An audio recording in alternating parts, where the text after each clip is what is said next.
Yahoo!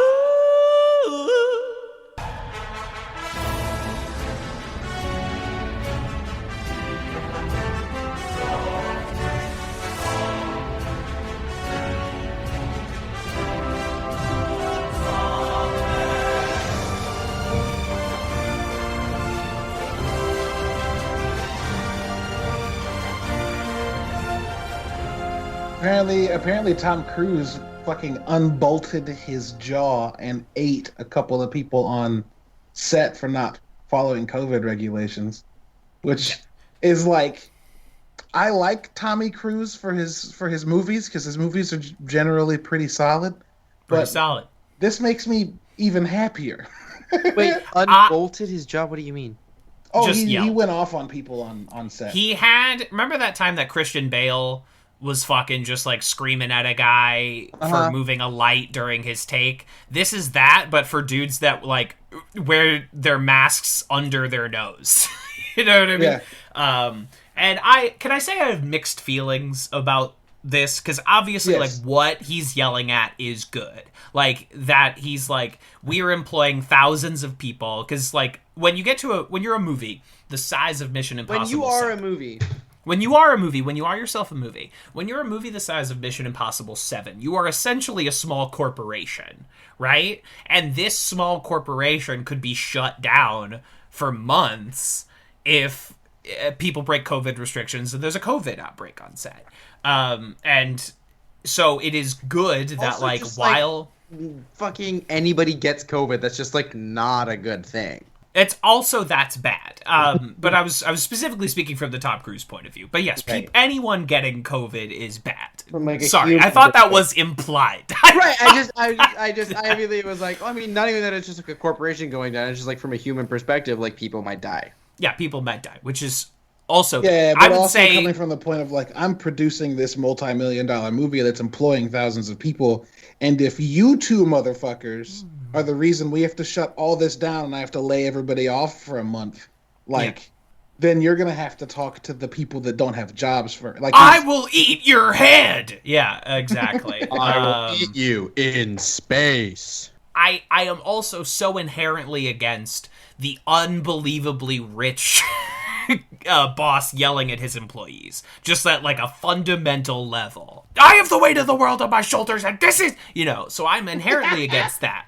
However, at least Tom Cruise was doing it for the right reasons. Yes. So that is my perspective on this little piece of virality. Yes.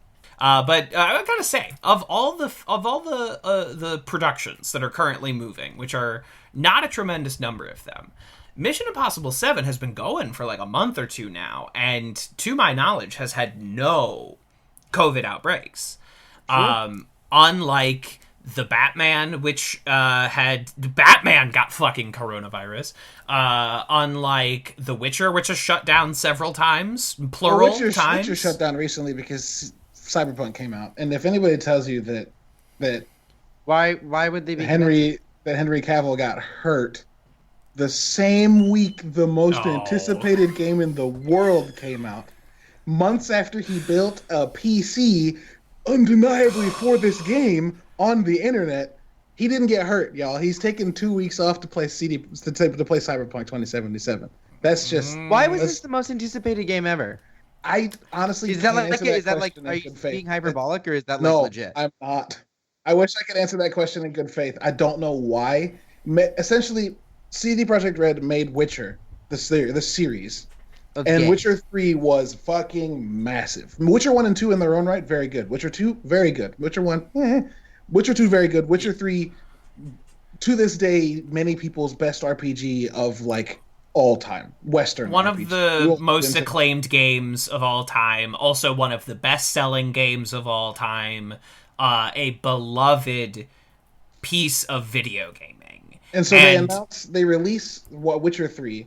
The same E3 that they announced, they're making a Cyberpunk game based off of a Cyberpunk board game made by Mike Pondsmith that's wildly popular that they announced 8 years ago.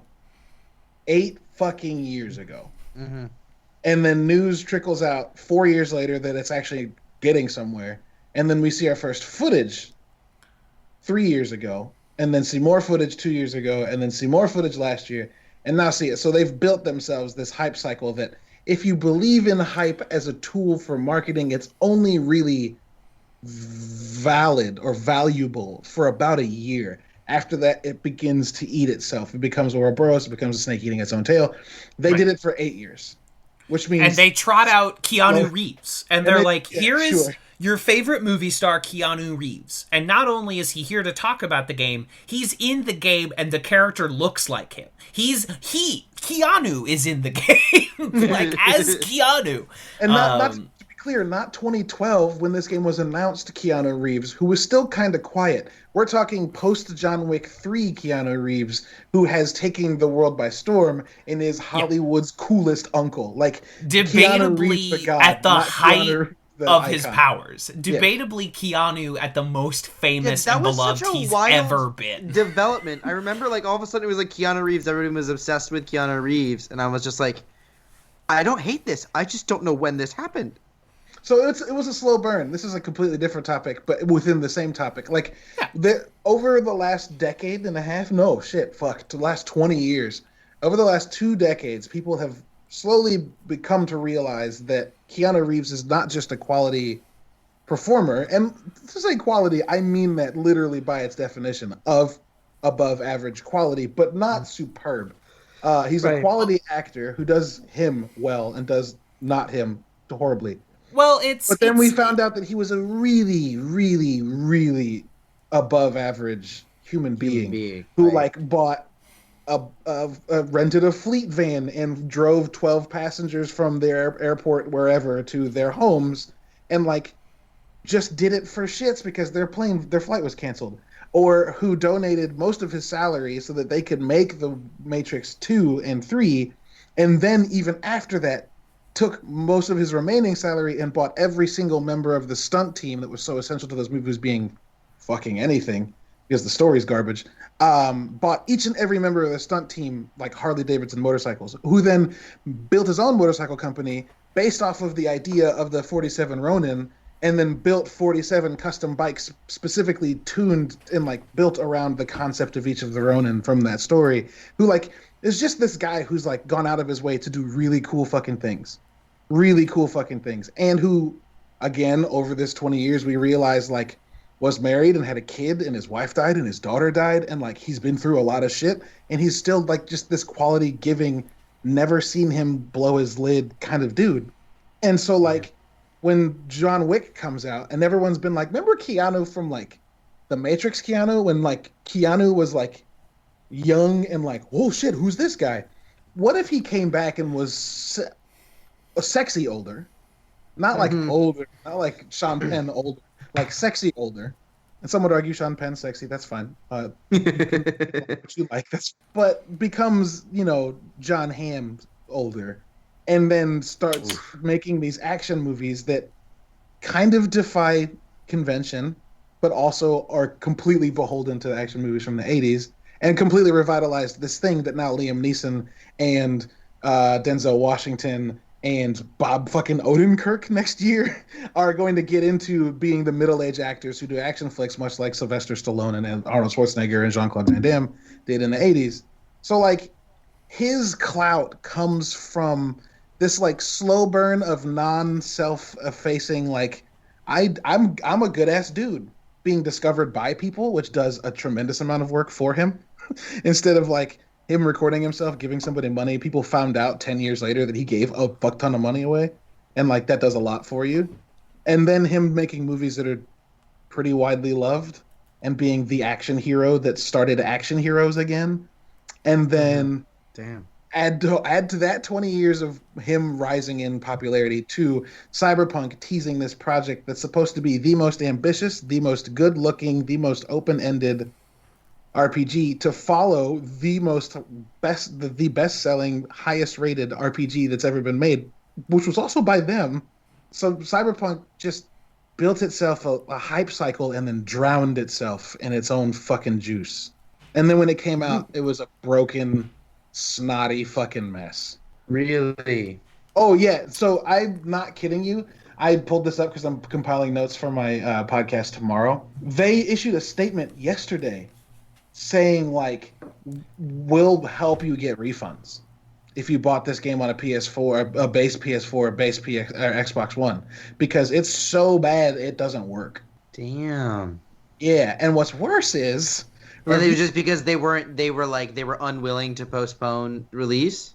It's probably because the shareholders were unwilling to postpone release again, because they were meant to come out in April and then pushed to September and then pushed to November. And when they pushed to November, it came like a week after it was leaked that they had been asking their employees to work 6 days a week and like in the evenings, after 4 years ago promising they would never crunch on another game. So like, it's bad. So the game comes out, and it should have come out next year in the fall. This game should have been a fall 2021 release, and instead it was a November 2021 or 2020 early beta or late alpha. And so I'll get off my soapbox in a second. The two things that are the worst: all of the reviewers got it on PC. All of the reviewers could only get it on PC. Interesting. And those reviewers could not show footage from their gameplay if they wanted to use it in the review. They had to use footage from the trailers they'd already released. Which means they knew two things. One, this works like shit on consoles right now, so don't give it to anybody on console. And two, it's buggy as fuck regardless, so don't let them use their own footage because it'll be full of fucking bugs. Mm-hmm. And so like those two things happened, and nobody in the game journalism industry was quiet about it. Everyone was like, so they want me to not show you how bad this is, so I'm just going to publish my review after the embargo and show you how bad this is. And it's become a meme. Cyberpunk's become a meme of people like floating through cars or conversations going, and then all of a sudden all the characters go T-pose and all of their mannerisms stop happening on their face, and they're just blah, blah, blah, blah, blah, blah, blah, blah, blah, blah, blah, blah, like character models in previs, not in post. Jeez. It's bad. It's bad. It's bad. bad. Do you think it'll ever be good? Yeah, in March next year. It's only because this game has also already become one of the best-selling games of all time. Like, yes, 8 million copies or something like that has already been sold, which for a game is like huge. That's phenomenal. Yeah. And it is only because they've already recouped their losses. They've announced like the last 6 years of development or whatever it was. We've already recouped the production costs in 24 hours. They earned enough money from pre-sale that they've recouped their 8 years of production costs. And so now it's really only if they want to fix it does it matter. Does that make sense? Like they've announced like, oh, we're gonna do significant patches like this month, next month, the month after, but it's truly like up to them now if they want to fix the game they've released. And it reminds me a lot of another like very buggy game that I've also gotten a lot out of, Mass Effect Andromeda, which had a similar, we are following up a phenomenally popular trilogy of games with another game, and it ended up being eaten by its own hype cycle, and then it just became a meme overnight. You know, the way that conversation shifts from this is going to be the second coming of video game Christ to this is actually the video game Antichrist. And the way that conversation just mutes overnight, and people go from not wanting to hear a single negative word about it to not wanting to hear a single positive word about it. And it's this vicious fucking cycle of art as product. We don't have time on this show to discuss like the nuance of art as product. How much can something be released? How much commercialization of artistic endeavors? Yeah, and Disney how much on Broadway. Well, even what are you talking about, Kevin? That's less good than for that. Art development. Even less than that, Jason. I'm speaking for Kevin slightly here, but even less than specifically what you've just said. Video games are in the weird place where I say objectively are art, but The problem is you have to convince people that writing code and programming algorithms Right. and building engines works also as art. And like the largest majority of people will be like, I mean, the story's art, but like the people that make it, only a few of them are artists. And like that's not fucking true. That's like that's not writing true at good, all. writing good concise code is a fucking art. And if you're not good at it, That's it like saying, shows. the way that I relate this to me, right? If you want to take it into like a real world example, let's take theater, right? Where you've got like as in not digital. I'm world. kidding. We know what you Yeah, mean. We know what you mean. I know what you meant. It was just As, funny. like sorry, not Yeah. real world. I'll Let's say the word use real tangible. art for an example. No, not Theater. real art. Let's use actual art, stage Yeah, theater. no, yes. but there is no How ethical fucking art confusing. creation No, what under I'm saying capitalism. is that's like Yeah. someone being like, "Hey, here's the deal, right? If you look at a musical and then saying like, okay, but like the set designers and the writer and the director and the actors, those are the only artists, and not the people who follow build blueprints the sets to build right. the set, right? Right. It's like, Yeah. no, they're Who also point the fucking artists. lights? And Like who? the ability to execute an image, regardless of the medium you're using, is an artistic endeavor, right? Craft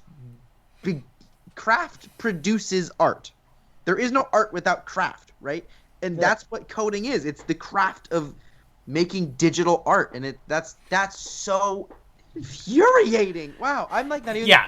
That makes me so mad. I've literally. and I'm I not much of a video game person yet. sure.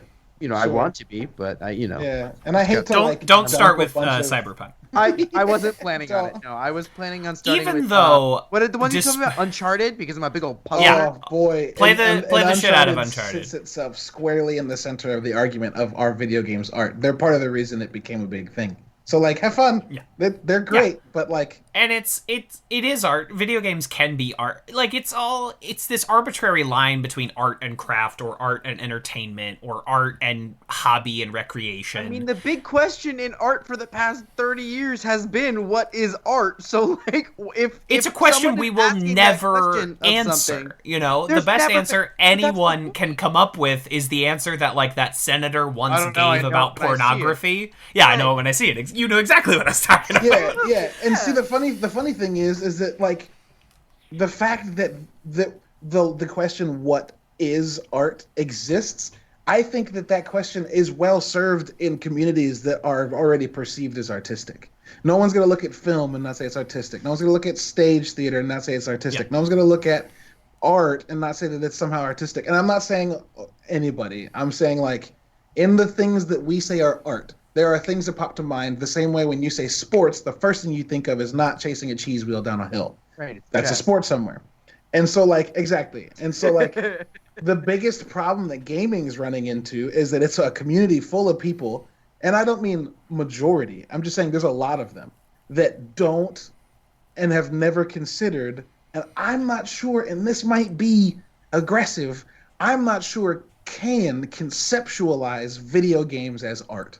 They're like, no, Yes. it's a stupid They view it as plaything. product. Yes, Exactly. It is. They see the product, they don't see the mastery that goes into it. And so like They the view video games as a fun microwave, right? It's like a product, and I bought the product to do one thing. You know what I mean? Like we view. I feel like it's particularly endemic in video games, but it's certainly evident in any artistic critical feedback It sphere. does make sense that this is the conversation happening about, it innately, it's a new art form, right? Video games are contextually new. They're very new. And Yeah, like, they're Compared 40 years to old. other It's art big. forms, yeah, right, like it's wild. And yeah. like in a culture Compared and a to the society, concept of specifically music, in America, but which as well is- as in a lot of the other countries in the world, like where commodification of goods and like late stage capitalism has just been like increasing its pressure on society. It makes perfect sense to me that one of the newest, most blossoming and like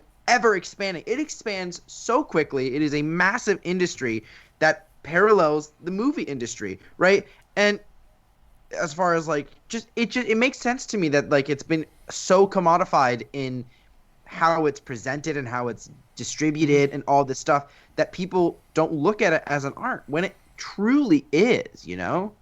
Yeah. And like as someone that doesn't even play video games, I'm like, no, there's literally no question that a video game is art.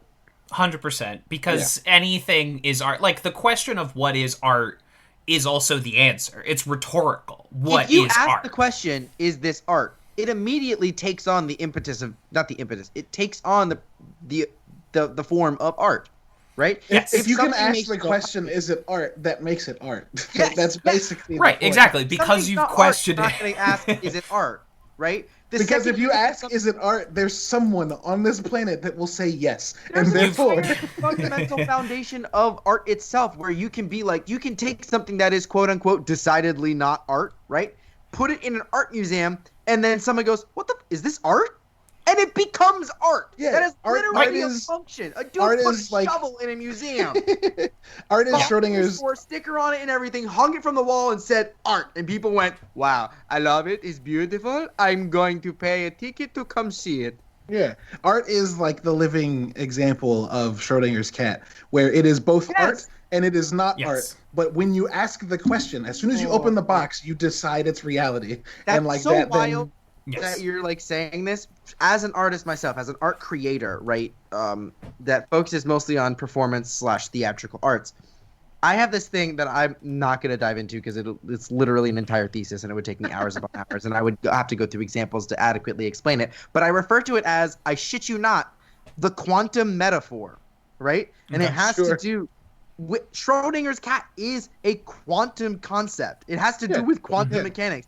And the way that I relate gender with a quantum identity is wild to see people starting to use quantum mechanics as a way to describe gender as existing not in a binary but along a quantum whatever, right? A quantum field, if you will. It's wild. I'll be like, I've been saying this for years now, and now people are like saying this, and it's so wild. But yeah, 100% art absolutely exists in this world where it's like there are things that exist simultaneously as art and not art, but that doesn't mean that.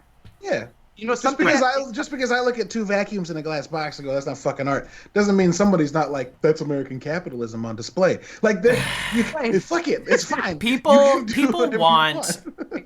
want art to be easily commodifiable and easily discernible, which art is like specifically not good at doing. Well, the thing is, I mean, you could even, oh god, y'all are bringing this side out of me. You could literally blame Andy Warhol for that bullshit, right? He went, I put soup can on canvas, and people went, wow. And now it's easily accessible. It's weird. It's a complicated relationship because people love Andy Warhol, and I'm not gonna lie to you. There is some shit he did that I'm like, that's fucking rad. I love that. Well, even the clip you though, Jace, like, that's the same argument, or not even argument. That's the same conversation we had a few months ago about Scorsese talking shit about Marvel movies. I was about to bring Scorsese. I was about to bring this exact same thing into the conversation, right? Okay, Martin Scorsese. Indisputably one of the greatest filmmakers who has ever lived or will ever live, and not only like as a creator, but as a representative of world cinema who has spent his filmmaking fortune like reviving world cinema, creating like brands and sections of the Criterion Collection and places that like he's bringing non-American art to American audiences and is preserving, like almost no one has done more for world cinema than Martin Scorsese. However, when he says that Marvel movies are not cinema, they're not real movies, he is not correct.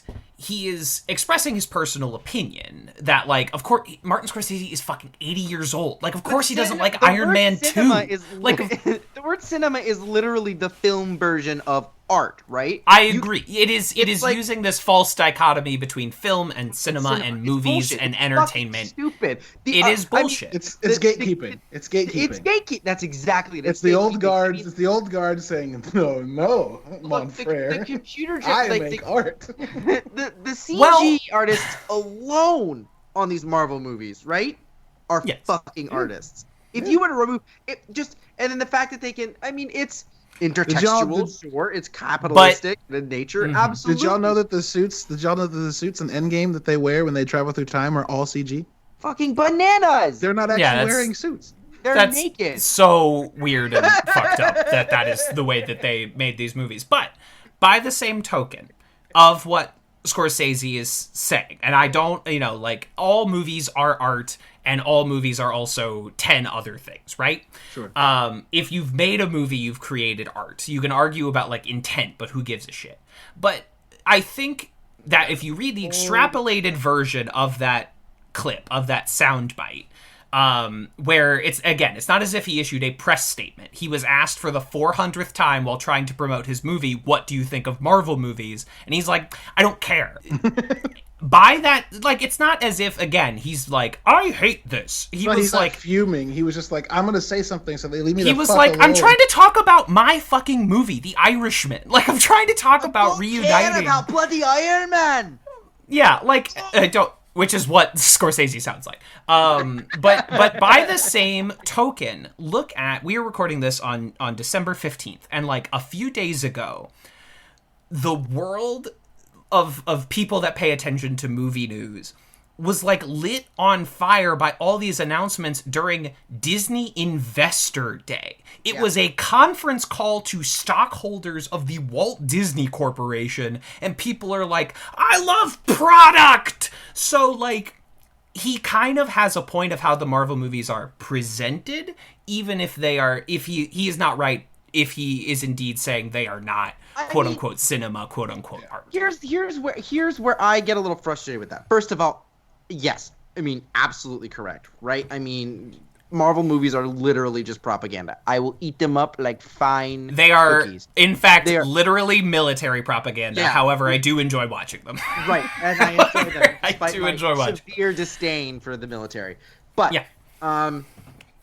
I contain multitudes. I can do both things at the same time. I can like things. I'm allowed to like things. Damn it. Yeah. But I mean, also, it's just, yes, of course they're marketed in that way. They fundamentally, in order to execute them, rely on massive amounts of money, right? And the way that it is structurally set up, they're taking advantage. It's Disney. You expect it to be released in any other way? No. But it just functions in that sense. Meanwhile, he's out here doing The Irishman, which had this special Netflix release as well as movies release thing, which you could just as easily say that's commodifying your product. That's making it a product that you put on streaming. Like, you know, it's not the same thing, right? But fundamentally, there is an aspect of taking your movie, this thing that you made, and presenting it to the world as a product. I know it's not fundamentally the same thing, but there is a line, through line. Yeah, there is no way to create art on the scale that Scorsese wants to create. Distribute art without putting it into the system that being a part of exist within. Right. Yeah, without being a part of these systems. And it gets released in theaters because Netflix wants the Oscar nominations. And you can't get Oscar nominations unless your movie plays in theaters for a full weekend in New York or Los Angeles. Like, that is and you also can't find you can't find the theatrical gross of Netflix movies that hit theaters. Netflix hides that information. About the entire purpose of literally making a movie and then being like, but I need this award to validate its. Well, that's Netflix's choice. That's not Scorsese. Like, Netflix put The Irishman, Marriage Story, Ballad of Buster Scruggs, like the movies that it thinks can win Oscars, they put in theaters. That is not necessarily Scorsese's choice any more than it is Noah Baumbach's or anybody else. I'm sure he encouraged it, but that is Netflix wanting to win Oscars. That is, we can have a conversation about Nolan all day, but like Netflix wants sweet Oscar though. Why would that be represented as Netflix winning an Oscar? They didn't. Because you want to, if you are a film company and if you're Netflix and you want to attract premium filmmaker talent, you need to be a place where people win Oscars. It brings a ton of prestige to your studio. This is my roster of Oscar-winning movies. I get what you're saying. Yeah, exactly. So, like, Neon winning Best Picture for Parasite is, like, huge. Because, like, what Neon doesn't win Best Picture. The Weinstein Company wins Best Picture. It's not called that anymore, but, like, they are always up for Best Picture because he's a bad man and he made bad deals. But it's all part of a larger conversation of like, well, as I tried to squeak out before, like, there is no ethical art creation under capitalism. This is the system by which these movies have to get made if you want funding. Right. And it's all part of a larger thing. And also, Scorsese is 80 years old and an absolute legend, so, like, who cares if he likes Iron Man 2? It's not going to stop Iron Man 2 from getting made, because who cares if he likes it? He was expressing a personal opinion, not, this can't be made. It's fine. To put a bow end on this, but also possibly start a conversation to have later, not now. That's fine. All of these conversations about art and its flaws aside, I have an Xbox Series X, the new system. Cyberpunk plays fucking fine for me. It's just got some bugs that are quirky and funny. I have a PS4, and Cyberpunk plays fine for me. See, that's the thing. It's like a per basis kind of thing. It's like when you watch, someone should add the voiceover that's at the end of medicine commercials to the end of the Cyberpunk commercial. They'd be like, may cause yeah, because that's how games work. Sometimes it will work perfectly, and sometimes it won't work at all. But yes. And we are here talking about, like, the American television comedy Community, a show which was made to, like, sell tampons, right? It was like, this show only exists and has 110 episodes. So, well, not tampons specifically. Like, it's made to sell potato chips, and it's made to sell cars, and it's made to, like, it is. I mean, it's got commercial breaks baked into it. It is a commercial product. Television only exists to sell you. I remember the Honda episode, but it's made to sell cars? I'm confused. No, they were trying to sell girl, black tampons. Subway. Yeah, it's, well, like, we're here talking about a show that we love, right? But television only exists to move product. It is the most commercial industry short of commercials. It is literally like, we have baked in every third of an episode. Like, here's 5 minutes of ads, and that's not even including the plot lines on Community that are about selling you product from two different companies. Yeah. Although, and all the Sony products that are on this episode, they do a very strange. The way that they advertise for Subway internally in the show, very weird. They make a lot of choices that I would borderline say aren't exactly advertising positively for Subway. And yet, this is the most effective advertising I've ever seen. Like, I have such a when I walk by a Subway sandwichery, I'm like, you gave me Community. Like, I'm literally thank you, Subway. But you don't think of Subway as giving. You don't think of Community as giving you Subway. You think of Subway as providing Community, right? Giving them money to make their show. I just can't stop thinking about the line Leonard says, where he's like, "I'm taking everything except for onions and olives." Great joke. Great joke. It's good. It's good format. It's a nice structure. It's Community does that count as a pun? No. Does what kind? I don't think so. It's wordplay. Yeah, I don't think it's a pun. Right. Say it again. Hang on. I'm the authority on this. Okay. Okay. So Leonard, when everybody's in chaos, right? Runs up to the Subway, the display case that's been shattered, and everybody's looting Subway's condiments, if you will. Says, "I'll have everything except onions and olives." Structurally presented as if he was ordering a sandwich with everything on it except for onions and olives, but it's told within the physical context of him taking these materials. Does that wordplay qualify as a pun? No. What is art, Caleb? God damn it! Not a pun. Not a pun. Clever wordplay. Not a pun. Clever wordplay. Not a pun. Damn it! Slams pen down. Fuck. Shit. Oh, art sucks. I hate it. Oh. Fuck, man. This is, of course,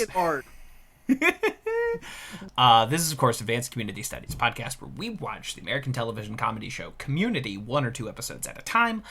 We are also the premier podcast in the Yahoo Screen Podcasting Network. Yahoo! I am one of your hosts, TV's Kevin Lanigan, and no one can prove whether or not I made out with Starburns at Neil's blacklight party. I love it. Oh, man. Hey, what's up, y'all? I'm Jace. I use they, them pronouns, and I just gotta let you know, I also got screwed in the biology room. I'm the daddy host, and it's my birthday. You're listening to this a solid week and a half after my birthday, but when we recorded this on the 15th, 'twas my birthday. It was a birthday. All right, so we've just Caleb has a heart out. My first ever heart out. You guys don't have to stop the podcast when I leave, but I have a heart out because family wants to say happy birthday to me. Weird, rude. How dare they? An hour, 45 minutes. Let's go. We can do it. Let's go. Power through. Chase, did you say ew? Yeah. All right, then we're gonna speed round this. He said 40 minutes into a record where they talked about the very nature of art. I wanted Kev. I hope you understand me as a human and know that I wanted to say what I wanted to give you the hard out news first. But when I come into a podcast and y'all are talking about things that I'm emotionally invested in, I must address those emotions first. Absolutely. It was a good ass conversation. It was something heady for once instead of bullshit. Right. Yeah, we didn't. Kev, we didn't argue over the validity. Gonna be wearing this in the next movie. And we're like, Kev, we didn't argue over the validity of ketchup. Right, exactly. No. I'm not upset. I'm not like mad. I think it is worth pointing out. I thought we were going to talk about Jean Favreau's Chef, but we'll save that for another time. That's another time. We'll have to talk. We will have to talk. That's another to this. Now I'm intrigued. I love No. That was predetermined, and then we talked about that was predetermined. Kev reviewed Chef, and I commented on it, and he was like, "We must talk about it." This. It is the most meta film of all time, shall we? Just fucking take the script of Chef, find and replace food with movie. It's an autobiographical piece. Anyway, let's brief social media shout out here to a new podcast called the Meta Podcast, which is a podcast about all of the community podcasts. No way! What? They it's reviewed still quarantine. People have too much time. Yeah, exactly. When quarantine ends, a lot of pods will fade off, and that's okay. That's like it's a natural part of life, and you need a social outlet. I get it. That's very funny. They reviewed us as part of their first episode, and they said very, very nice things. One of them said we were their favorite. They said it was like hanging out with friends and a nice, like, casual conversation. So we fooled them. We got them. We tricked them into thinking we were friends. Twist, I hate all of you fuckers.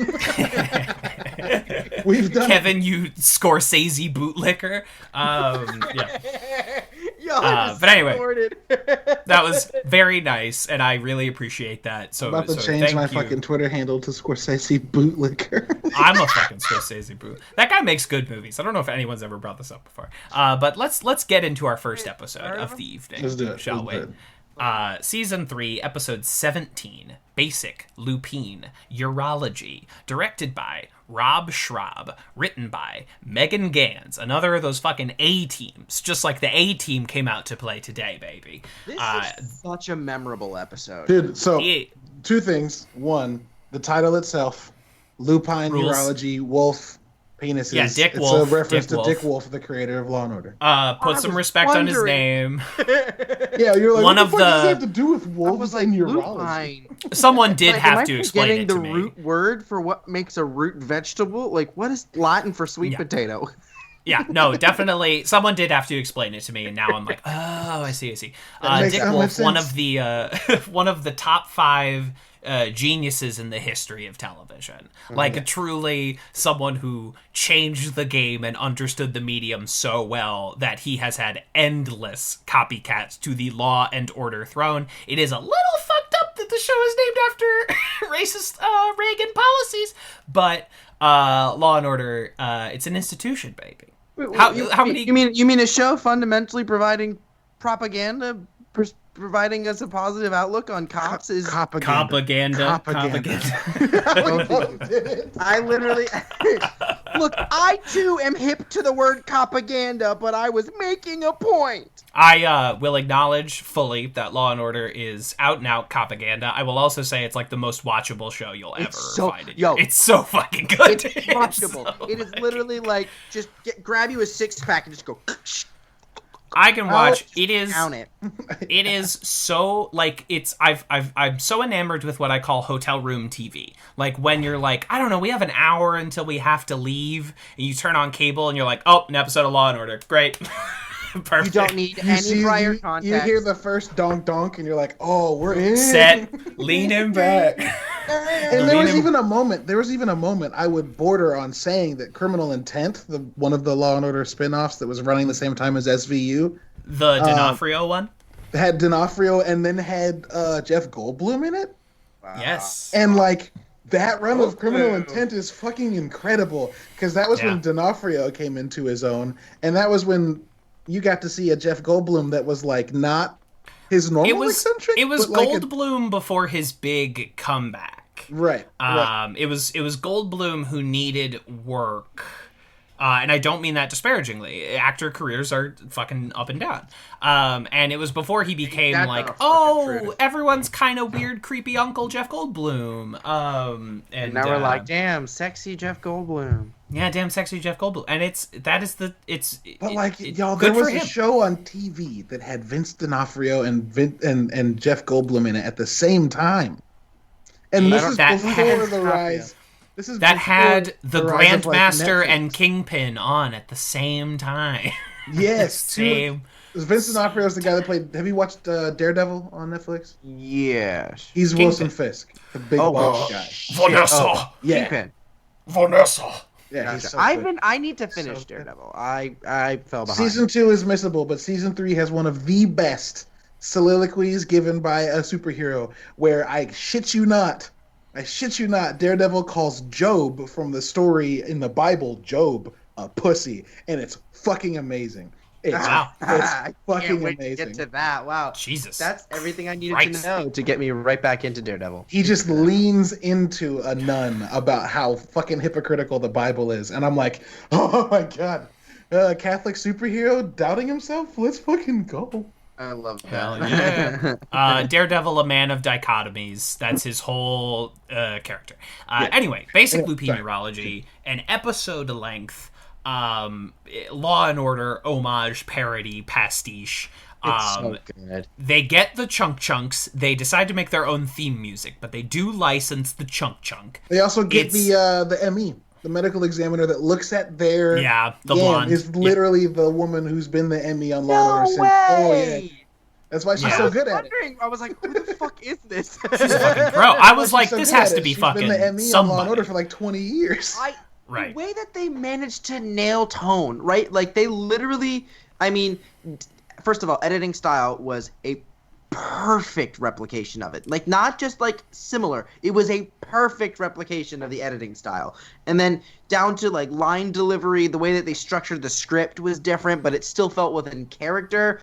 The way that they were able to adequately like let Troy and Abed knowingly play into it, like they knew what was going on. It was just such a great, like again, being the meta bridge that allows the audience. Oh my god, the thing that got me though, upon watching it this time, and I've watched this episode several times, but in the intro, I realized it's the shortest shot.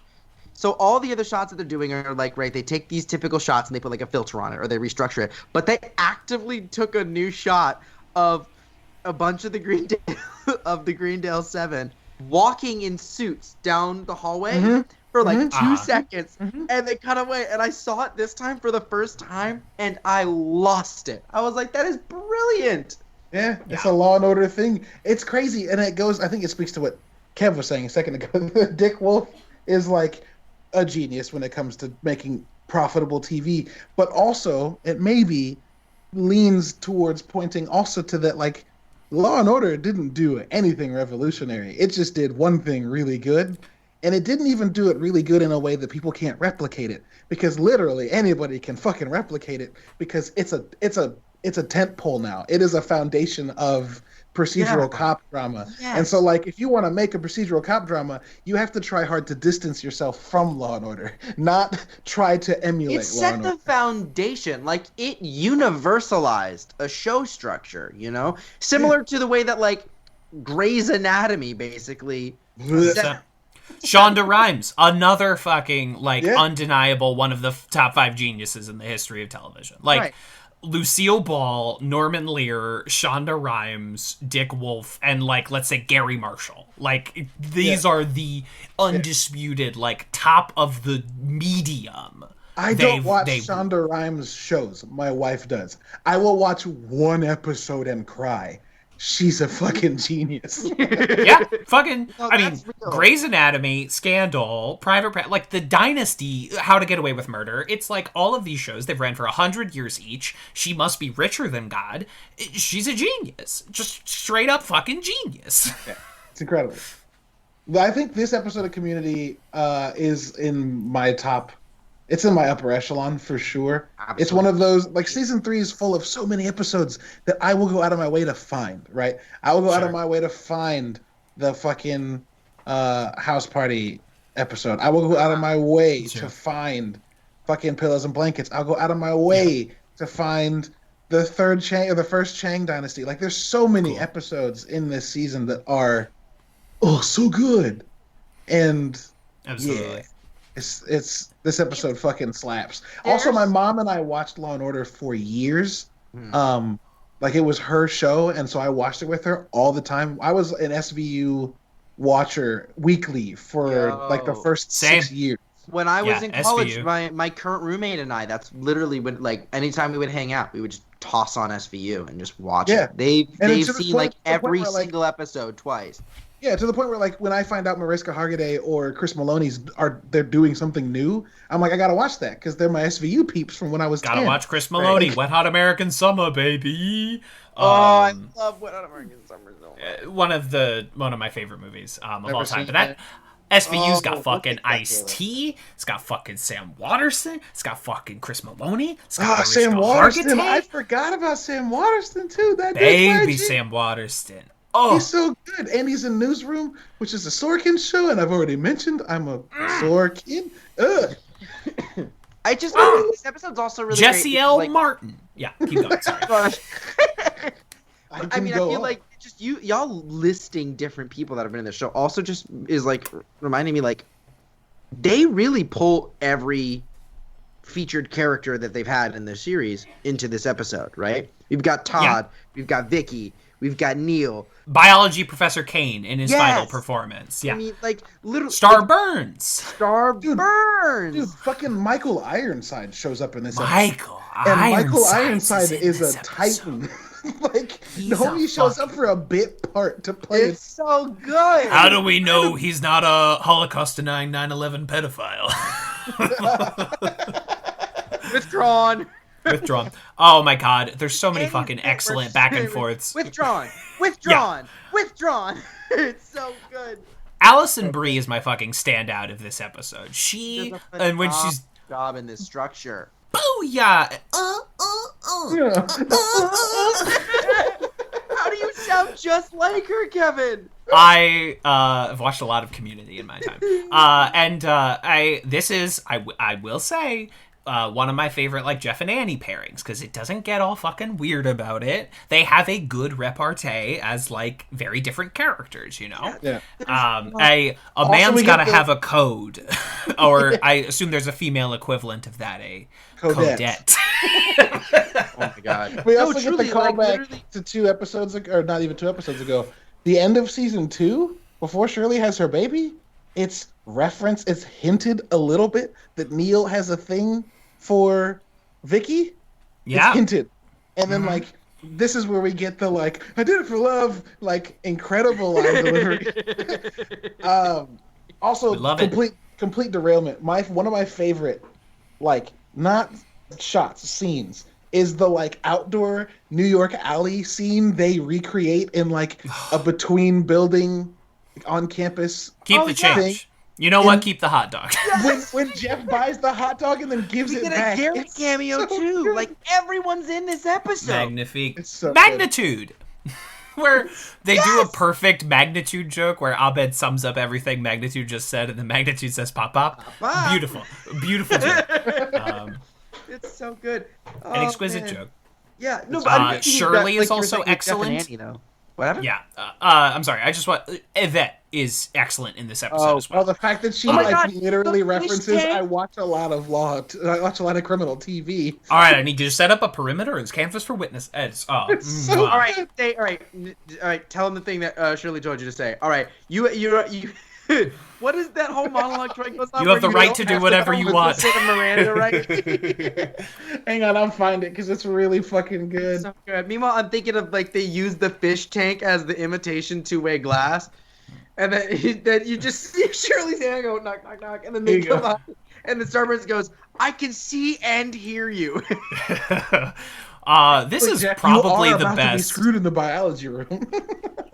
This one will never get in my upper echelon just because I like a little heart and kind of sadness with my community, but it is indisputably one of the funniest fucking episodes of this show. Like, just pound for pound, beat for beat, there's so many classic fucking lines and bits and back and forths in this episode. That's Megan Gans, baby. That's Megan Gans. I feel like this is one of those episodes where if someone was like, I've never seen Community, and you're like, let me pick like a couple episodes to show you, this would be a really great one to be like, you don't need to know anything that's going on.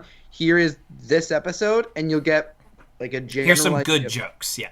It's not quite like, oh, this is a reference. It's not quite like Blink in Doctor Who, where you could just show someone Blink and they'd be like, oh, okay, this is Doctor Who, and it doesn't affect like grand arc of anything. 100%. But it's kind of got that vibe. The only reason I wouldn't make it literally a Blink kind of episode is because it is one of the pastiche episodes. So you wouldn't get the initial tone of what Community is most of the time, but you'd also get the idea that they do pastiche episodes. I would show this and it's not a to them. That it's that like it's not a pastiche that it's like a special theme episode.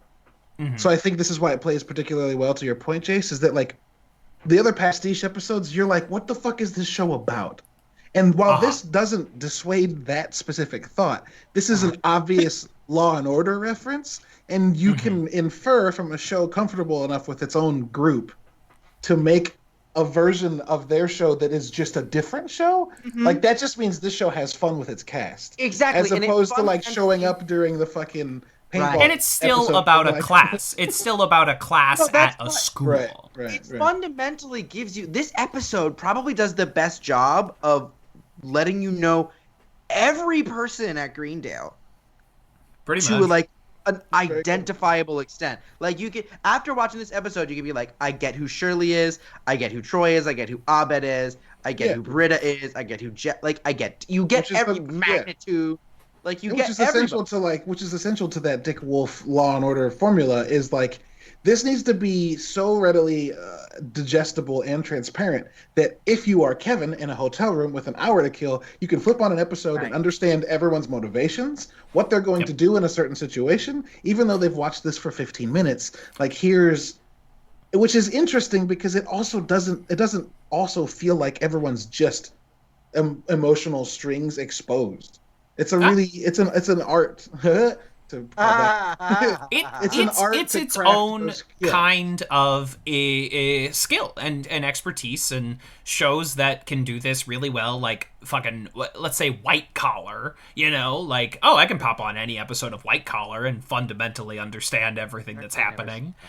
White Collar, good show. Perfect hotel room show. I'm not going to sit down and binge White Collar, but if White Collar's on in the hotel room, I'll chill. Yeah, Characters Welcome, USA. Characters Welcome. Suits, Royal Pains. That line, it is Todd Jacobson. You have the right to do whatever you want. Nothing you can say or do can be used against you by anyone, but we'd really like it if you came with us. Please and thank you. It's so good. Good bit. Nice. Good bit. Another one of my favorites is... Is it Britta enhancing the photo? Make it Old West color. That shit fucks me up every time. No, I mean, y'all know me. It's all about Troy and Abed for me. Literally, when where Abed goes like, and then Troy goes, sorry about that. He's been on edge ever since we switched. And it takes you a second to realize that they flipped good cop, bad cop. It's so good. Beautiful. And the way they... Just this little thing as they, like, fade into the background. The way they, like, point at each other and, like, snap at each other. It's so good! Oh, I love them so It's a great bit. A passing grade? Like a C? Why did I just get pregnant at a bus station? This is a classic bit. Honestly, this might be, like, the greatest Annie episode. It's really good. I think you're going to say that until we get to a similar episode for Anna. Anna? Hello? We love Hannah I had a too. stroke. The Ass Crack Bandit episode where they That's a kind good of take this and they kind of play it up to being like 7, right? You know, like Yeah, Ass Crack Bandit is an episode I like more. I think this episode is a better showcase of Alison Brie, comedy actor. Just personal taste. all right. Even if I like the Ass Crack Bandit more, but that's just like I love Fincher. So if you're gonna like fucking take the shit out of Fincher, like hell yeah, sounds great.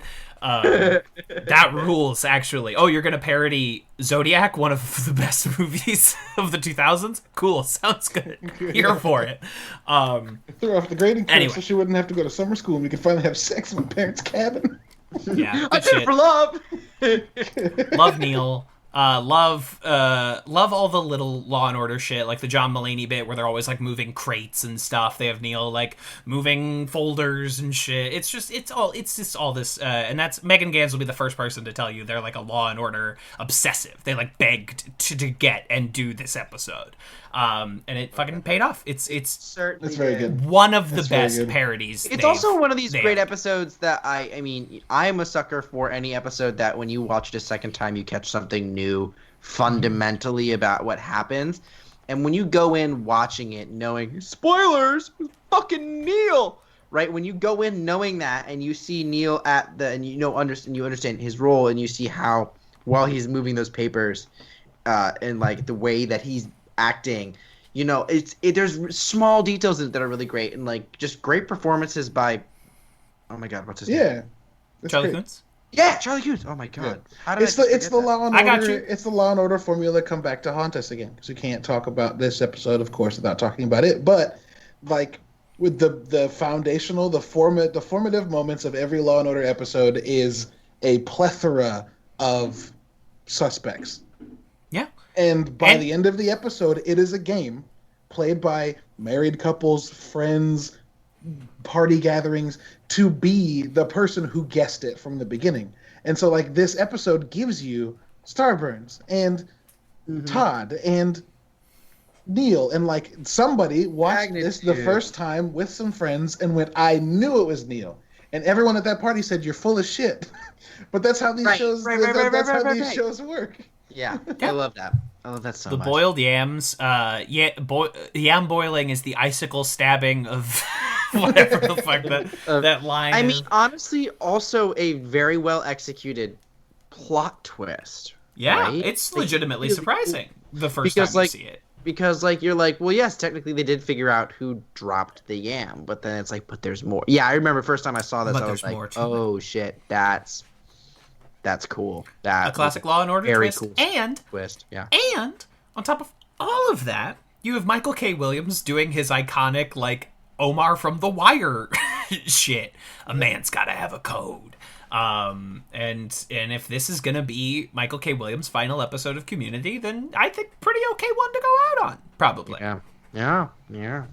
Boiled water Man, is I the remind icicle you, stabbing Mr. of- Winger, this is not a courtroom. Anyway. I loved that moment. Just taking the typical like, this is a courtroom, not a circus, or you know that. Oh my god. Or even just Todd being like when Todd is like gets off because he like just admitted, but he still is like not the one that when he goes, oh. Oh, It's man. so good. Just these Or tiny Annie's rep- like teary pucker up, disarm the IED that is like what's happening? It's so good. It's so good. Funny fucking episode. I've watched it like twice this week. Might watch it again after we wrap up here. I might make my roommate watch it because they love SVU, and I don't think they've ever seen Community.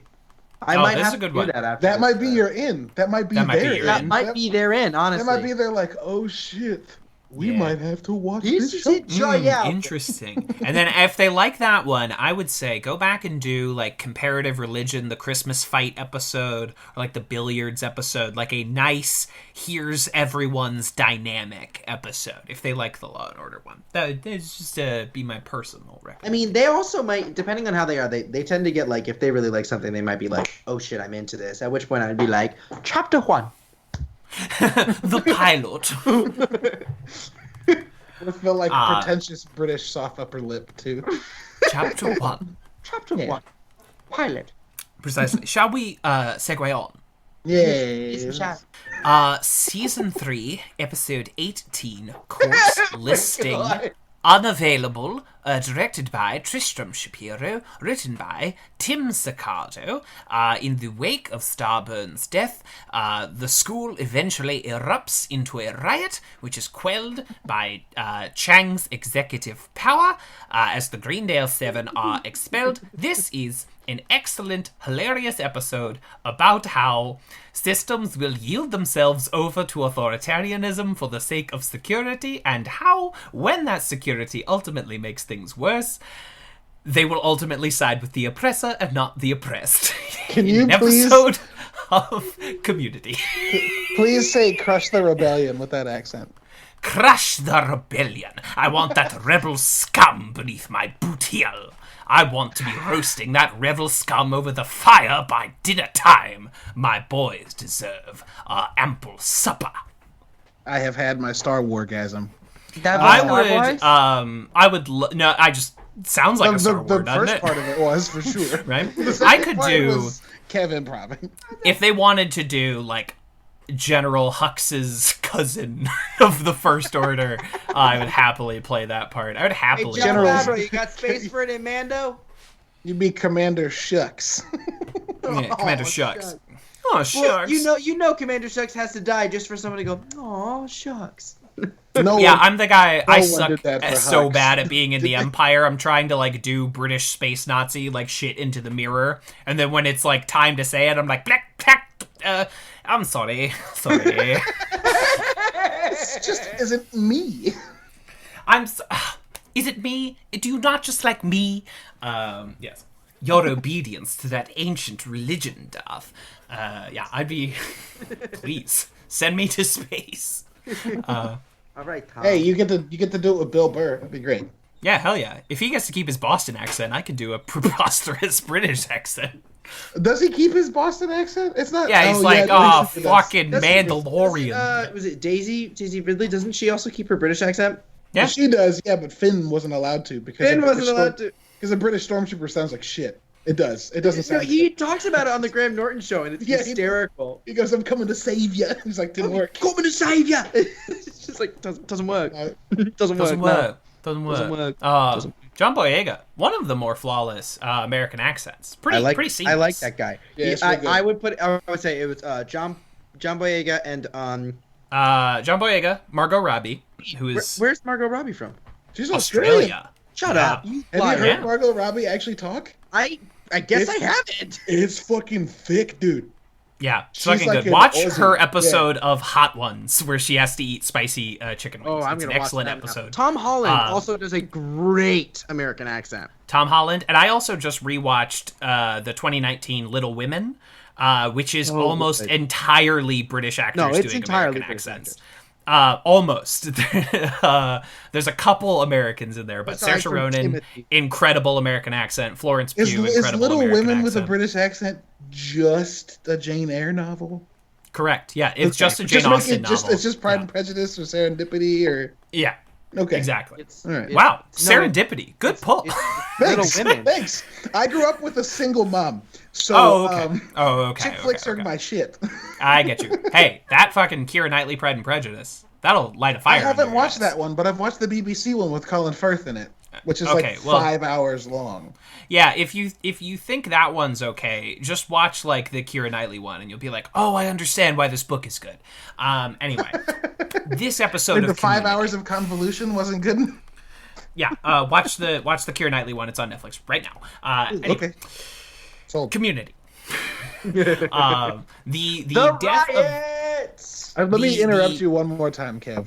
We've thought briefly about what we're gonna do when we're done with community content, and if the Interesting. last 4 episodes have been any indication, we should just talk for an hour every week. It doesn't matter We'll what talk about. about fucking anything. It doesn't talk matter. about anything. We could even I mean shit. Yeah. But let's not get on that tangent now. Kev was going to say something that was productive and actually like on. No, it's okay. So this is the finale, the temporary finale of Alex Starburn's Osborne. Dino Stamatopoulos is a friend of Dan Harmon's, but he's not really an actor. He kind of just like did the first Starburn's appearance as a favor and sort of like kind of, like, okay, great, like, nice paycheck, get to see my friend Dan, not crazy about being on camera all the time.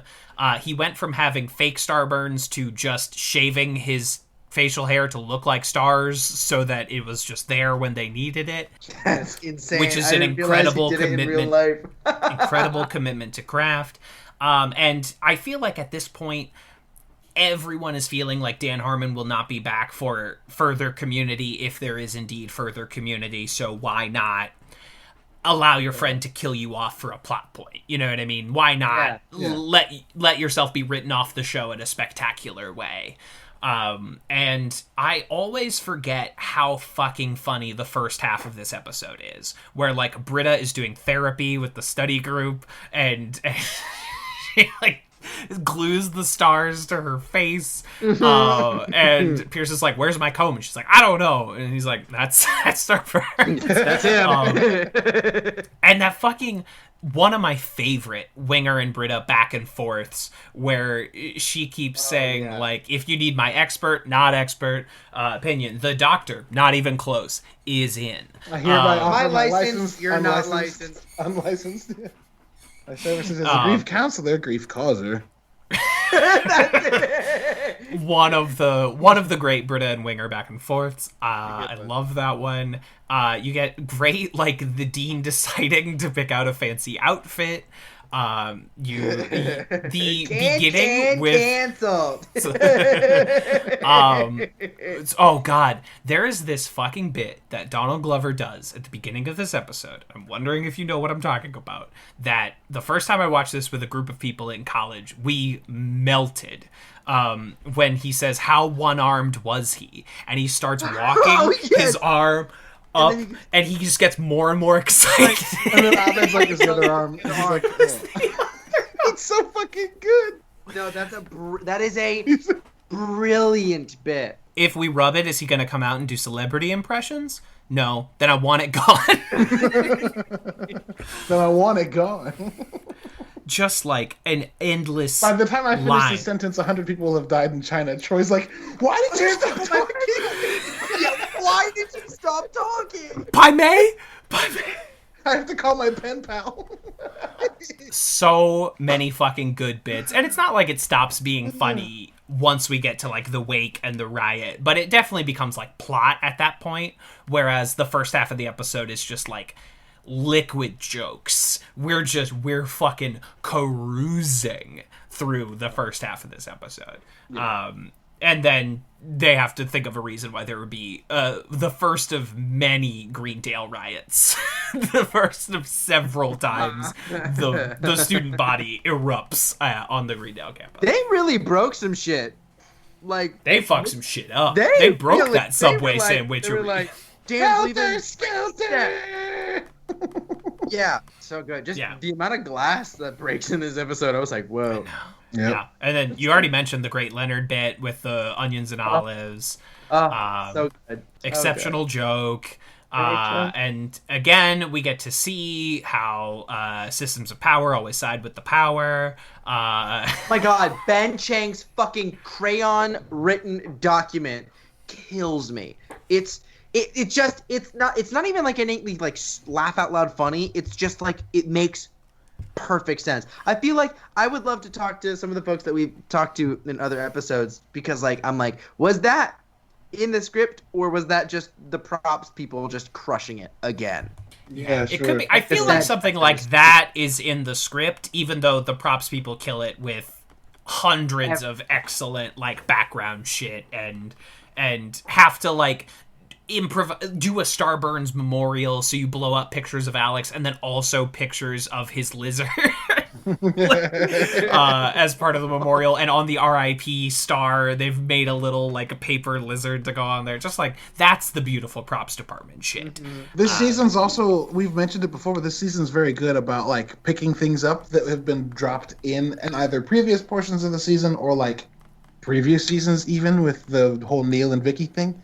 But like we're 6 episodes removed from the bar mitzvah where Chang like realizes like, oh, What if Child they were soldier. police? And then she's Chang like, glorious and she's like a bastards. Moby impersonator. And it's like, Yeah. what if I replaced the and like that's not acted on for long enough that like if you're watching this show sequentially for the first time, you're gonna be like, oh shit, oh shit, he's actually gonna take over the school. When it happens, you're like, that's okay. And then they ignore it for five full fucking episodes. This show does that every once in a while where it really like it's that question of did they really set this up ahead of time or did they just really take advantage of stuff that they did as a bit? This time, Which one's the noir? I might have missed that episode recording with y'all. Which one's the noir Chang episode? No, that's episode 3. This is a long time in the making, y'all. Like right? Chang being crazy and insecurity. And then with the Model UN episode too. Yeah, exactly. The Model UN episode where, like, Mel Rodriguez does that great monologue about how every security guard lusts for power and the brains of a protester on the end of his baton. And it has led exactly to this moment where, whether intentionally or not, I think Community is doing a good job of commenting on how people in these positions always lust for more power and more blood. And it again, who knows how intentional it is, but I think it works either way. As far as earlier, Jace, your question about how much of this is planned, it is like a mixture. So like when you do the first pillow and blanket fort, you don't necessarily know that you're going to do one the next season, but season 3 in particular, they were like, okay, our ratings are dick, so what if we made this a really serialized season? So we have the air conditioner repair school, the darkest timeline. I mean, you also have 2 seasons of content to kind of pick from, to play with at that point too, you know? Yeah. Right. And so this season they were trying to do this serialized narrative thing, while also taking elements from previous. So, like, when you do the Glee Club joke the first time in the fake flashback episode, you don't know that you're going to pay that off. But it's there, and now you have it. Whereas, like, no, they knew they were going to turn Chang into a dictator throughout this season. That was a plan. That was their grand arc, their major arc. This is a fun the episode. obvious end point from a community college Spanish teacher. Who could not have foreseen? We all knew it was coming from that first episode. Yeah, he's a mess from the beginning. I mean, also, I'm thinking about this now, like, just the fact that they take this and they turn it into a heist episode, too, is fabulous. I'm just now realizing, I'm like, does Dan Harmon, like, has just a fabulous relationship with heist episodes? Like, you know, I'm thinking even, like, Rick and Morty, like, the heist episode to end all heist episodes. Just like wild stuff. I think a good heist is like a good mystery, because I guess it is a mystery if you tell it right. Like you have to bury the lead so deep that when it's eventually found, you assume that it's a red herring because surely the lead has been found before this. And like it's one of the reasons why Knives Out's so good. It's one of the reasons why Soderbergh's first Ocean's movie is very good. The second one's okay. The third one's not great. The second one is great. They don't heist anything, is the issue. Like, they never heist anything in Ocean's 12, which is a bold choice. 13 is, like, fun, but 13 comes out 1 year before the 2008 financial crash, and it feels like the most 1 year before a crash movie ever made. It's about phenomenally rich people playing pranks on each other. Like the goal of that movie is not to ruin a man. It's so he gets 4 stars out of instead of 5. Like it's just the most like money wasting really enterprise of all time. But it is also a fun movie. So anyway, they're all 3 worth watching, and they're all 3 on Netflix. I didn't know. I saw Ocean's 11 at a drive-in for my birthday this year because going to movies was not an option, and Ocean's 11 was playing, and I said, "Fuck yeah, that movie rules." The movie fucking rules. Yeah, and I think that Harmon is enamored by like doing that well, and I think that he does it well each time he does it. So we'll get to the first Chang Dynasty, but that is also in the season, as I've said, laden with episodes that you want to go find when you're in a hurry and will have 30 minutes to watch Community. The first Chang Dynasty is Yeah. It's really good. So, Daddy Host, we have reached your out. Yes. Before you go, do we want to just power through the end of Community Season 3 and then we'll start The Witcher? Like, the next couple weeks we'll finish out the season and then do Witcher? Sure. Yeah, Okay. we've got what? We're so close, we'll have 2 more records of Community Season 3. So we might as well just, like, finish that out, do our Witcher, and then we'll come back with on Season 4 for the Gas League. 4. Yes. Exactly. Which And I will can be, tell I think, you- entertaining programming. I think that will be... Yeah. And I can tell y'all and everybody listening that by the time you listen to this, I will have another child who's out of a womb. Oh my goodness. My wife is due, Amanda is due a week from tomorrow. So even if she's 2 days late, like she was with my daughter, that would be Friday, the day y'all are going to get this. But we've worked it out. We're not going to have any issues with me recording. If anything, next time I record, I will have to talk a little quieter because I will have a small human here that I will pick up and show those of you on the Skype. Yeah. Oh, just wait. It's coming. No, Kevin. Well, that will be nice. And anyway, if you need to miss a couple weeks because of the Bambino, I understand. The Bambino. Do we want my childish Bambino? Childish Bambino. What a great ending. Do you want to try and do a quick rank? I feel like there's not too much.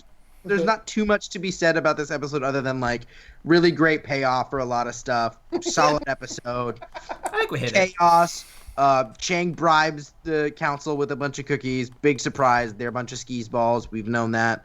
Return of the School Board guys. I love them. They're my favorite guys. Rusty Bucket. We know Richie got into them. I did. Funny guys. Love them.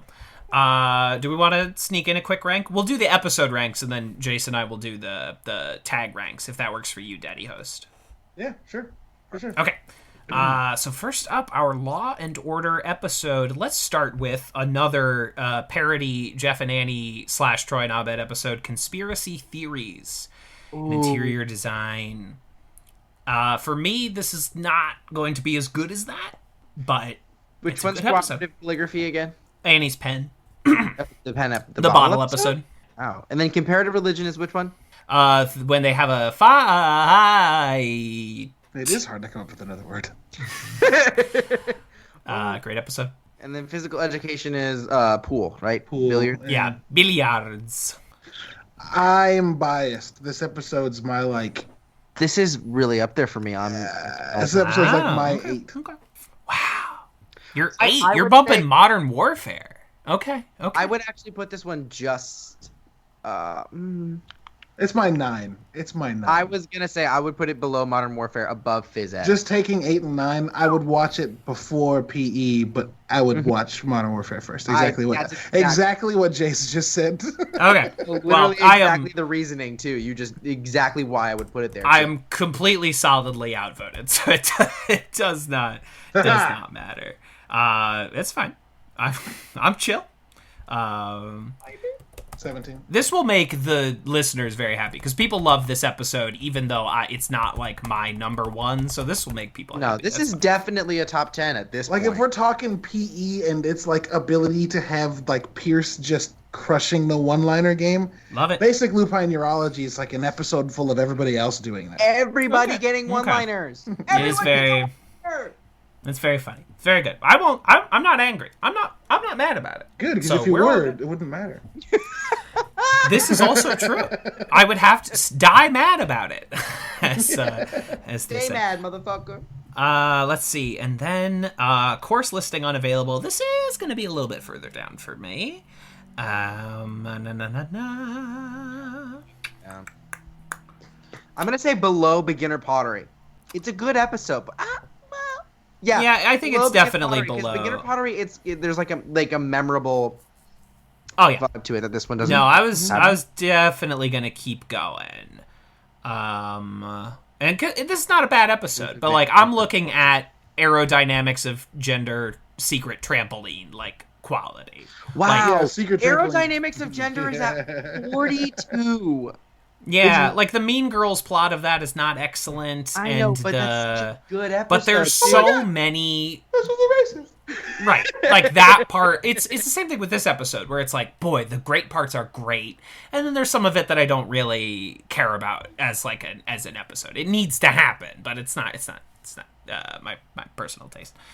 But I think we're in the right zone here for me. Although, drug play is 43, and y'all love drug play. It's below drug play for me. 100%. Sure. Thank you for that. Which one's And we Bio have 101? That's season 3, man. episode 1. That's like the intro to Michael Kenneth Williams as the biology And teacher. John Goodman. It is It opens Jeff with the musical getting- number. Jeff getting monkey gas bombed, taking Doing- an axe to the table. Doing a Kubrick. All right, let's number Which one's- 51.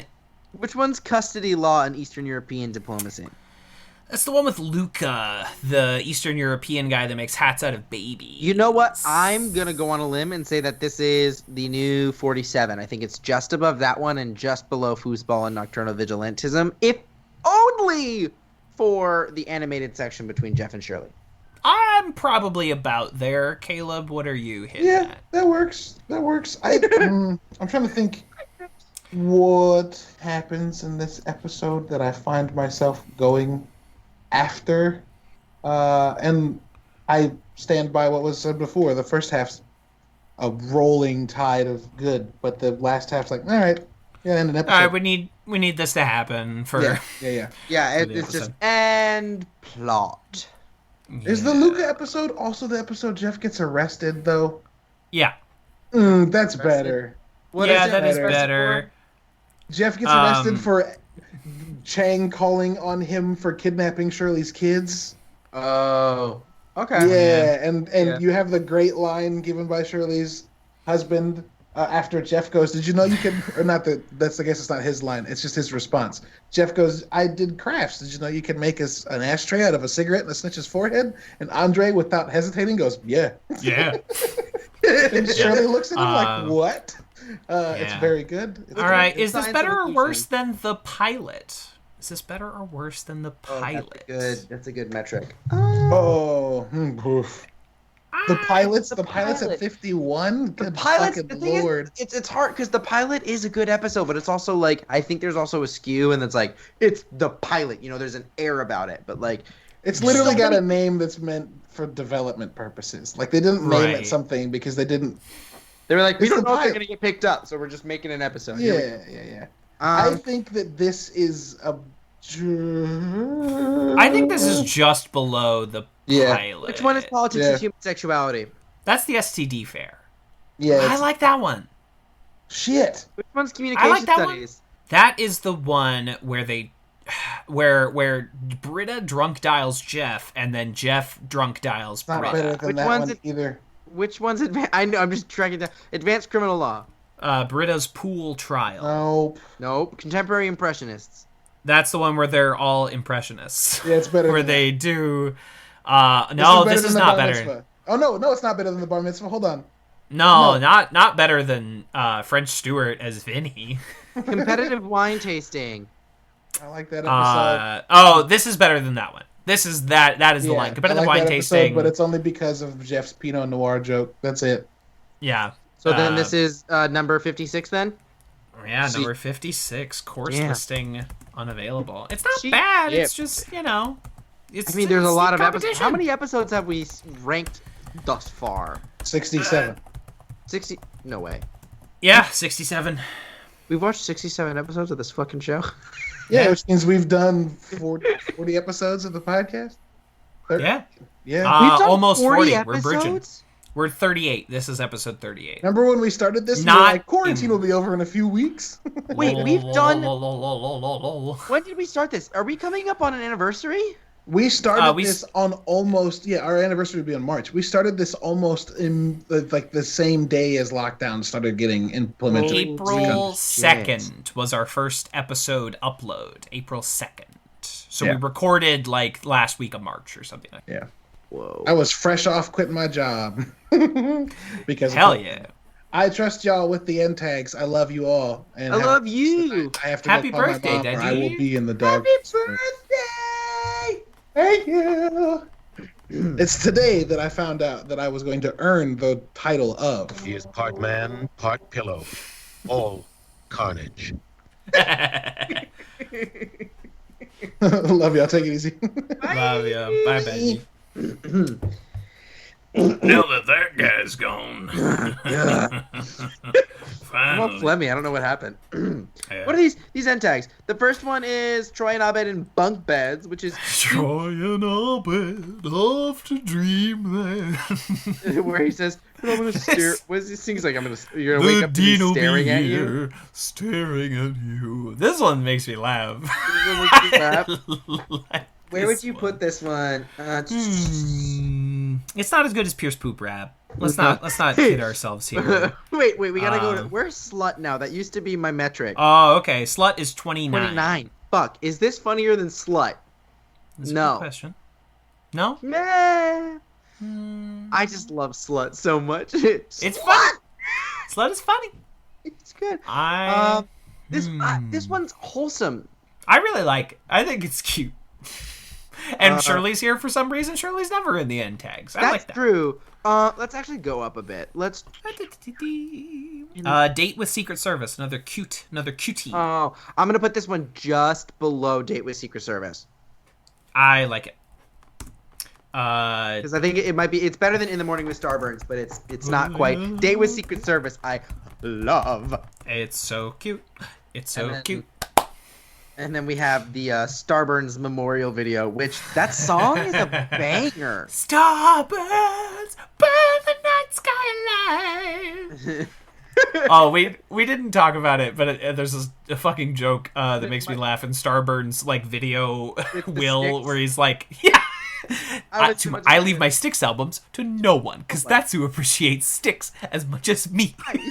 I think Styx fandom is the only music fandom nerdier than Rush I really fandom. think I think that's an easy dynamic to call out. Yeah, I mean, I think they're literally, also that probably 70s the show same even guys, made right? a Styx joke about it being a nerdy band to want to stay. Can I say I love Styx?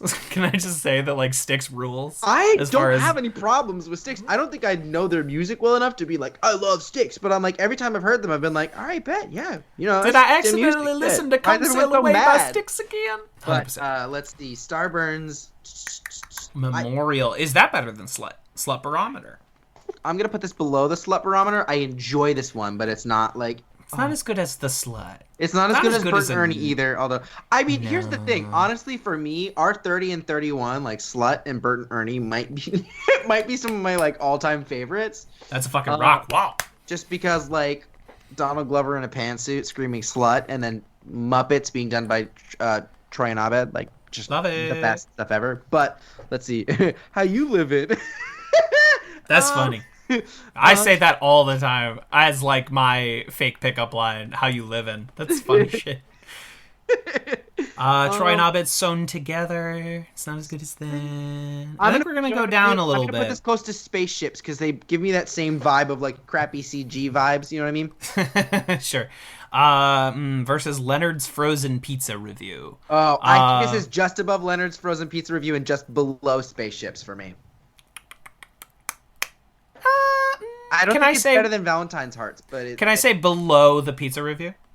Yeah, sure. Okay, great. Starburns Memorial video is the new number 40. Abed and the janitor. He's like, where should I put this? Just put it anywhere. Put it wherever. It's a good bit. Jerry Minor. Jerry Minor came back in the Law and Order episode briefly. They really Um, just put they pulled everyone everybody. in that episode. They It's pulled so everybody. good. They So brought back good. Eddie Pepitone as a janitor who'd been in like one shot previously. Like, Yeah. it's just they bring everybody back. It's so good. Hell yeah. So that's our rankings for the week. Jace, any pluggy plugs? My before we pluggy plugs for this week. I don't got any. Y'all, I'm just kind of, we're here. We're doing our thing. I'm just going to say because tonight is was it the 6th night of Hanukkah, right? Is that what it was? How many Something candles like did I that. light tonight? It's the 15th. It's the 6th night of Hanukkah. Yeah. I don't know. I don't know. I'm having a good time. I'm, thankful for hanging out with y'all and It's exciting to, hear that other people, when listening, feel like they're our friends. Because I feel like we could be your friends. We are your friends. I'm glad that we can provide that for folks who might need that. In an especially isolating time to be like, we'll hang out with you, you know? And it's nice that, like, that's kind of the vibe we've been trying to cultivate. So it's Absolutely. good to know Good to that know it it's kind of working. works. Yeah. I guess I'll leave with, what I've been saying the past few episodes. Like, hey, if you're trans, I love you. If you're cis, I love you too. But if you're trans, I love you. Know what I mean? Know what I mean? Know what I mean?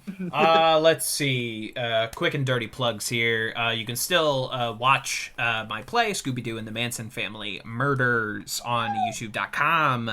By the time you are listening to this, you can watch on that same YouTube channel my live commentary of Tom Hooper's Cats. Oh my God. With Alexandra Bowman and Jacob Kelleher, previous guests of this show. You can probably watch the first session of my community tabletop RPG.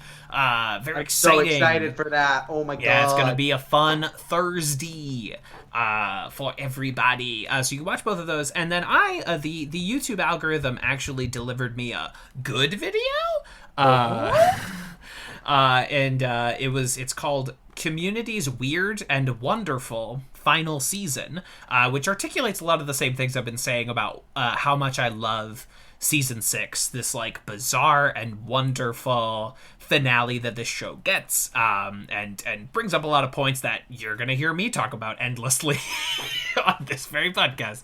And that is so you can look it up by that title. It's by the YouTube creator Solari. That's like salami, but swap out that M for an R. Just erase 2/3 of that letter and you're set. And just sub it in. They've also got a lovely UK accent. Yes. So if that's your bit, I say go for it. So I watched that today and I had a good time, and maybe listeners of the show will have a good time as well. So we are plowing through the end of our season 3 coverage. Wow, incredibly exciting stuff. As we plow through the end of this fascinating season and into 3 more fascinating seasons in their own special and interesting ways. I guess that means I'm gonna have to start really getting into The Witcher. Yeah, we're coming up on that. I think that'll be exciting. I am excited. I have not been doing my homework. I have not been catching up on The Witcher, but that's kind of fun. I think it'll be fun to rewatch those first 2 episodes and then allow myself to dive into it.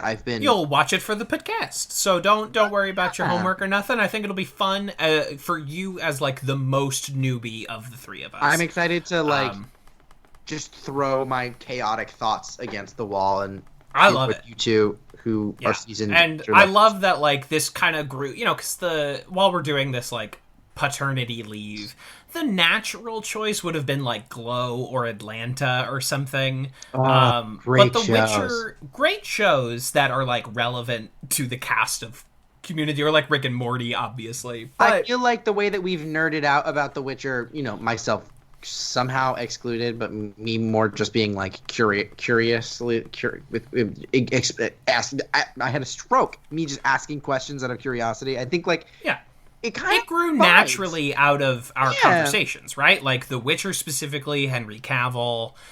So I like that we're gonna cover this show that grew naturally out of our own fascinations.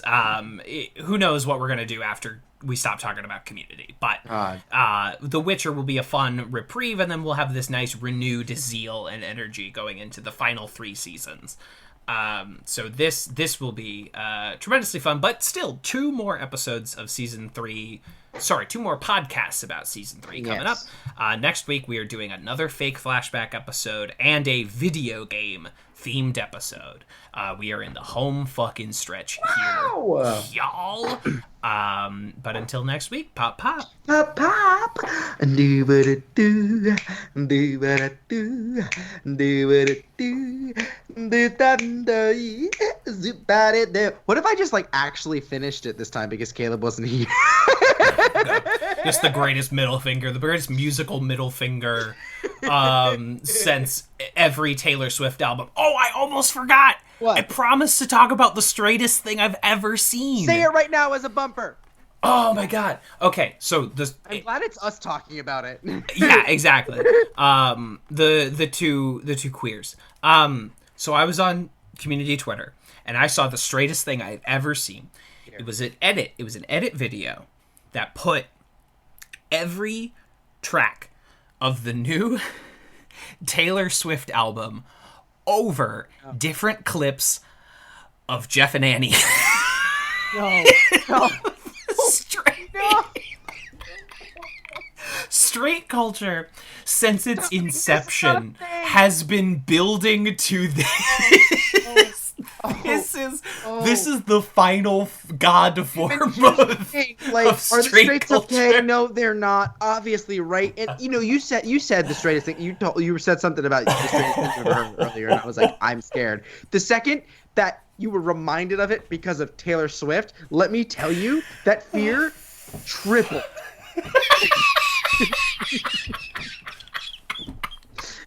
No.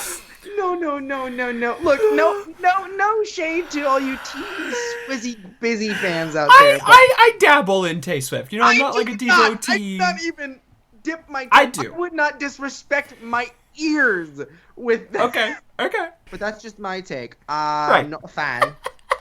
Not a fan. Oh God, no! Why would you take everyone's problematic fave and then put more problematic fave on top? Oh. Oh God, Kevin, I hate myself. I need you to send me that tweet. Okay, hold on. I know exactly who quote tweeted it because it was like the representative of the straights. Representative of the. I speak for the straights. Hello, I am the straight speaker. I gave him a lisp. That's not what the straight speaker would have. Somehow that's like a reversed. It's like a mirrored stereotype. I don't even know what. How did you? Wow, I'm pressed. That stressed me out, Kevin. And now here I am being like, I need to see this because I'm not gonna say I don't believe you, but No, hold on. I'll find it. I didn't bookmark it because I like value my sanity. I didn't want to like be checking my bookmarks one day and then go. you're like, I cannot let my algorithm believe this is what I want on my timeline. Oh my God. Oh my god. These community Taylor Swift connections are giving me life. Nope. They are taking life away from me. Said someone. I will not send you the quote tweet. I will send you the tweet proper. The tweet proper. I will send you the tweet proper. Okay. I'll share it with both of you because I feel like sharing Caleb as well. He can't escape just because he's not here. Ah, shit. Okay. Wow. Sending the end straight culture Endgame. Endgame? Why? Because we all die? No, that was the other one. Straight Whatever. culture Infinity War. You know what I Straight mean. culture Infinity War. Okay. Alright, so everyone hang out here in the bumper while Jace watches this video. Oh, am I doing this right now? Okay, let's do this. Hold on. Please, Did you send it over to the please do. tweeter? Or I the did Facebook send it. Messenger? No, Twitter Messenger. Jesus. Why did I ask for this? I love when I get to hear a wheeze laugh come out of Kevin. It's always good. Jace won't apologize. I will apologize. I'm sorry anyone that likes this video. It's just, I can't. Okay, I'm gonna actually play this with my phone volume all the way up so that y'all can hear this too. But you're just gonna end up. Actually, maybe I shouldn't because would it get defunded because T. T Swift would probably be litigious about that. If you could play it through your headphones and we just listen as you react to it. I'm gonna. Oh fuck! How am I gonna? Okay, I need a dongle. This fucking iPhone. Oh, I'm so glad we're doing this. Everyone just chill. We're doing this in real time. Kevin, future Kevin, do not edit any of this out. This is the live energy in the room. In the virtual space, in the Skype room. Okay, here we go. Let's see. Can you still hear me? Yeah. Okay, I can't hear you, so I'm just gonna be looking at your face. Here we go. I'm playing this video.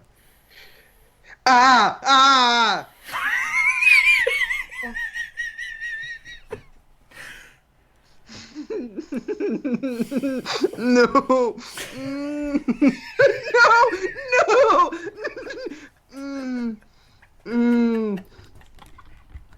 No. No. No. Why did they? It's 2 minutes long. No. Oh, why did they pick these? Oh, I'm getting lightheaded. Oh. No! Why would you use the Aspect Bandit footage there? What is?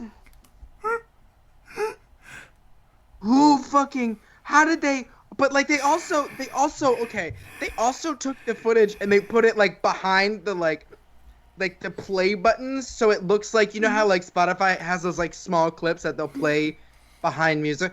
Oh, what is? Why? I don't like how this makes me feel.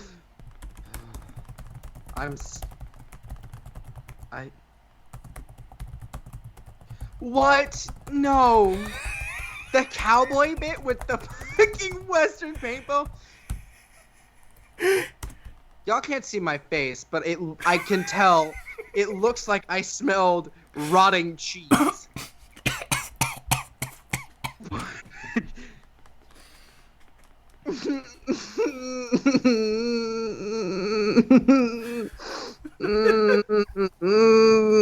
Okay, it's over. So what'd you think? Y'all, How was it? it was the worst thing. Yo, I don't like. Getting your thoughts.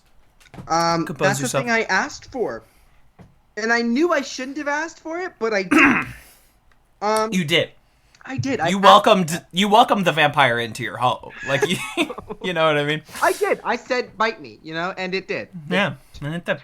I voted for the wolves eat your face party, and I just didn't expect the wolf to eat my face.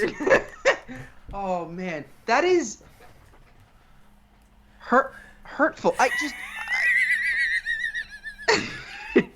Who looks at Jeff and Annie and goes, I mean, I know there are people that listen to this that are like Jeff and Annie stans, which y'all nasty.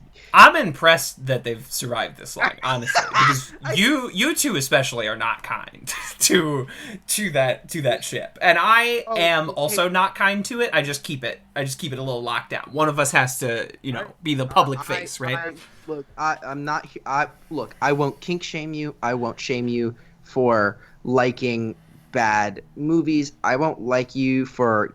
I won't shame you for tons of things. I will shame you for 2 things explicitly without question: Taylor Swift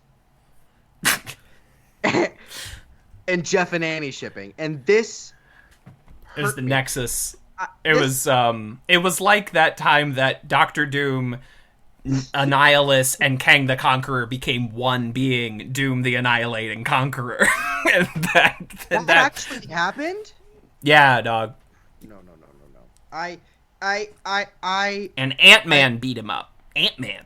Did he crawl into his butthole and then get roped? They discovered that PIM particles, in addition to adjusting your size, could also adjust your density and your strength. So he kind of like slid the Y and Z axes of the PIM particles. It was pretty dope, actually, for like dumb comic book science. I kind of want, yeah, right. I mean, it's all. I kind of want to read that one now. I've recommended this run to you before. I'll recommend it again. Wait, which one is this? That is the Fantastic Four /FF by. Oh, okay, that's literally by on Matt my Fraction. Yeah, that's on my list of. I mean, I'm doing the Matt Fractions after I finish Vision. I'm gonna do. Vision. I'm finishing Vision. So good, and then I'm gonna do Hawkeye, and then I'm gonna do FF. And then I'm gonna. Yeah, no, that's a great run. You're gonna read some good fucking comics. I'm really excited, and then I'm gonna try and dive into Marvel now, just because I really want to. Like, I started reading. Marvel now's cool. I was like, Miss Marvel. Sick. Miss Marvel's the shit. Yeah, she's the best. Squirrel Girl. Read Unbeatable Squirrel Girl. I'm really excited. Ironheart. I'm really stoked to get into. She's cool. Devil Dinosaur. I'm stoked about that book. Good book. That hurt. What you? Yeah. I just asked for. I don't even. Sorry. I can't even put into words really what was so bad about that. I couldn't hear your response, Kevin. I could see it. It was just laughing. I was just. Oh my god! I was shitting my pants. I blacked out. I know I made some strange noises, but I You did. don't remember. Oh god. Well, I hope y'all enjoyed that because I certainly did not. That was a little bonus. That was a little bony-oni. That was my birthday gift to Caleb that he did not experience that. Although I did send it to him via Twitter message. So actually. Oh my god. Happy birthday. Whoops. This is what I got you.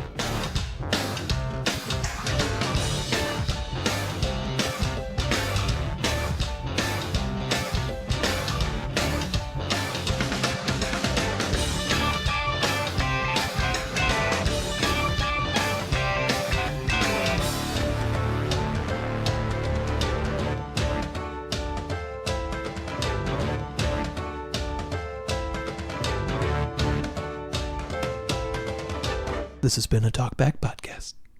That was quite a show. Very entertaining.